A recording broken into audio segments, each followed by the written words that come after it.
Hello guys, তো আজকে আমি তোমাদেরকে শেয়ার করবো আমার মেয়ের কিছু দুষ্টুমি। তো আমার বাবার বাড়িতে মাটি পেয়ে কীরকম দুষ্টুমি করছে সেটাই বলবো, আর আমাদের এখানে কী কী আছে সেটাও বলবো। তো এইদিকে আমি রসুন ছাড়াচ্ছিলাম, আর এই দেখো আমাদের বাড়ি কত পেঁয়াজ। তো আমাদের যেহেতু জমির জায়গা আছে সেই জন্য চাষবাস করে। আর এইদিকে আমার মেয়ে আর আমাদের বাড়ির পাশের একটা ছেলে মিলে দেখো কি করছে। আমার মেয়ে এত খুশি এই মাটি ছানতে পেরে, তো আর কি বলবো, বলেই বোঝাতে পারবো না। আর এগুলো ছিল পুরোই বালি, যেহেতু আমাদের ঘর ভেঙেছে সেই জন্য এই বালিগুলো এনেছে ঘরের মধ্যে দেওয়ার জন্য, মানে ডোয়া গাঁথার জন্য। আর আমার মেয়ে সেইগুলো নিয়ে ছানছে।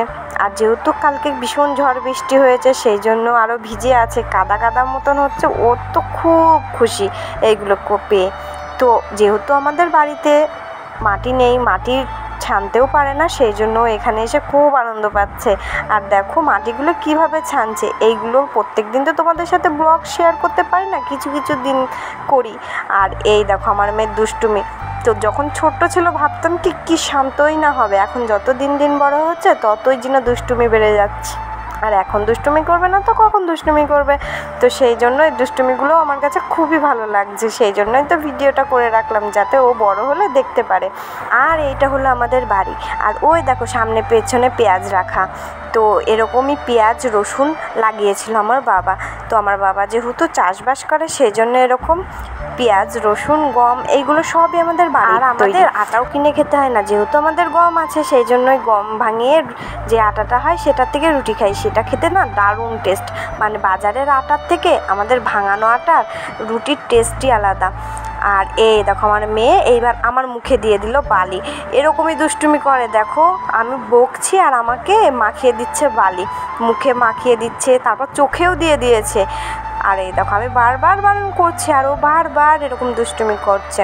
তো এইবার দিতে গিয়ে চোখে লেগে গেল। তো আমি বলছি দিস না, চোখে লাগছে, তো তাও বেশি বেশি করে দিচ্ছে, এত দুষ্টু। তারপর চলে গেলাম চোখ ধুতে, এই যে চোখ টোক ধুয়ে আসলাম। তো বালিটা গেল, যেহেতু মাটির বালি সেই জন্য অতটা প্রবলেম হয়নি। যদি এমনি কিচকিচে বালিগুলো হতো না তাহলে হয়তো খুবই প্রবলেম হতো। আর আমার এই স্বভাবটা খুবই খারাপ যে আমাদের মুখ মোছা। আর এই দেখো আমাদের বাড়ি কত পেঁয়াজ। তো তোমাদের কার কার পেঁয়াজ লাগবে অবশ্যই কমেন্ট করে বলো। আর চলে এসো বীরনগর নাজিরপুর, আমার বাড়ি থেকে পেঁয়াজ নিয়ে যেও। আর এই দেখো এখানে আছে ফুল। তো এই ফুলগুলোই ওষুধ দিয়েছিল, বারণ করলাম তা সত্ত্বেও আমার মেয়ে ফুল ধরলো।